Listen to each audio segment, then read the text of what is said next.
देश की सियासत में एक कहावत है कि दिल्ली का रास्ता लखनऊ से होके जाता है और काफी हद तक यह सही भी है। यूपी में राज्यसभा की 10 सीटों के लिए चुनाव हुआ तो खेला हो गया, लेकिन क्या आज का यह खेला यूपी में लोकसभा की 10 सीटों पर असर दिखाएगा?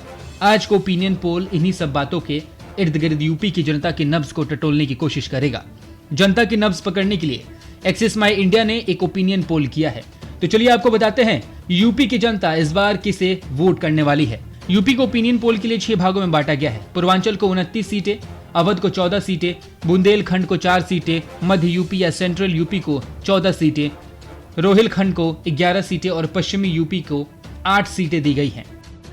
पूर्वांचल की बलिया, देवरिया, आजमगढ़, गोरखपुर और कुशीनगर में ओपिनियन पोल के मुताबिक आजमगढ़ की सीट समाजवादी पार्टी के खाते में जाती दिख रही है, जबकि बाकी की 4 सीटों पर बीजेपी गठबंधन का परचम लहरा सकता है। गाजीपुर, जौनपुर, मछली शहर, चंदौली, वाराणसी सीटों पर भारतीय जनता पार्टी के नेतृत्व वाले गठबंधन की जीत हो सकती है और विपक्षी गठबंधन का खाता भी खुलने के आसार नहीं दिख रहे हैं। अब आते हैं पूर्वांचल की भदोही, मिर्जापुर, रॉबर्ट्सगंज, बहराइच और कैसरगंज सीट पर। ओपिनियन पोल के मुताबिक इन 5 सीटों पर बीजेपी गठबंधन को जीत दर्ज करने में कोई दिक्कत नहीं होगी। 3 सीट पर बीजेपी उम्मीदवार, जबकि मिर्जापुर और रॉबर्ट्सगंज की सीट पर अपना दल के कैंडिडेट जीत दर्ज कर सकते हैं। इसी तरह अभी तक पूर्वांचल की 15 में से 14 सीटें बीजेपी के खाते में जाती दिख रही हैं। कौशाम्बी, फूलपुर, प्रयागराज, अंबेडकर नगर और श्रावस्ती सीटों पर बीजेपी गठबंधन का परचम लहरा सकता है। 2019 में श्रावस्ती सीट बहुजन समाज पार्टी ने जीती थी। बांसगांव, लालगंज, घोसी और सलेमपुर की सीटों पर बीजेपी अपना परचम लहरा सकती है।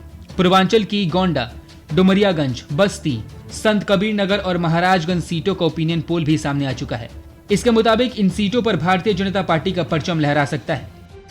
इसी तरह देखा जाए तो पूर्वांचल की 29 में से 28 सीटों पर एनडीए की जीत हो सकती है।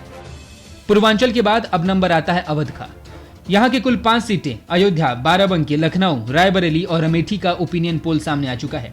बीजेपी इस इलाके में भी शानदार प्रदर्शन करती हुई सीटों पर जीत दर्ज करती दिख रही है। इसका मतलब यह है कि अमेठी के बाद अब रायबरेली भी कांग्रेस के हाथों से जा सकती है।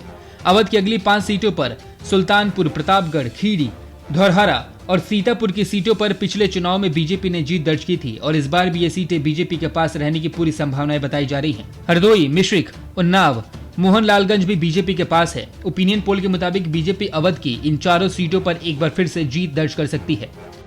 बुंदेलखंड में लोकसभा की 4 सीटें हैं। इन 4 सीटों के नाम जालौन, झांसी, हमीरपुर और बांदा है और ये सभी फिलहाल बीजेपी के पास है। ओपिनियन पोल के मुताबिक इन सभी 4 सीटों पर बीजेपी एक बार फिर से जीत दर्ज कर सकती है। मध्य यूपी की सीटों का ओपिनियन पोल भी चौंका रहा है। इसके मुताबिक इन सभी सीटों पर बीजेपी गठबंधन की जीत हो सकती है। इस तरह देखा जाए तो सेंट्रल यूपी की 14 में से 13 सीटें बीजेपी के खाते में जाने के अनुमान है। अब आते हैं रोहिलखंड के मुस्लिम बहुलक 5 सीटों पर। इन 5 सीटों में बिजनौर, नगीना, मुरादाबाद, रामपुर और संभल शामिल है। ओपिनियन पोल के मुताबिक इन सभी सीटों पर इस बार बीजेपी का परचम लहरा सकता है। बता दें, संभल की सीट पर सपा के सांसद शफीकुर रहमान बर्क का आज निधन हो गया। रोहिलखंड की अगली 6 सीटें अमरोहा, बदायूं, आंवला, बरेली, पीलीभीत और शाहजहांपुर है। ओपिनियन पोल के मुताबिक इन सभी सीटों पर बीजेपी का परचम लहरा सकता है। इसी तरह देखा जाए तो रोहिलखंड की सभी 11 सीटें बीजेपी गठबंधन के खाते में जा सकती है।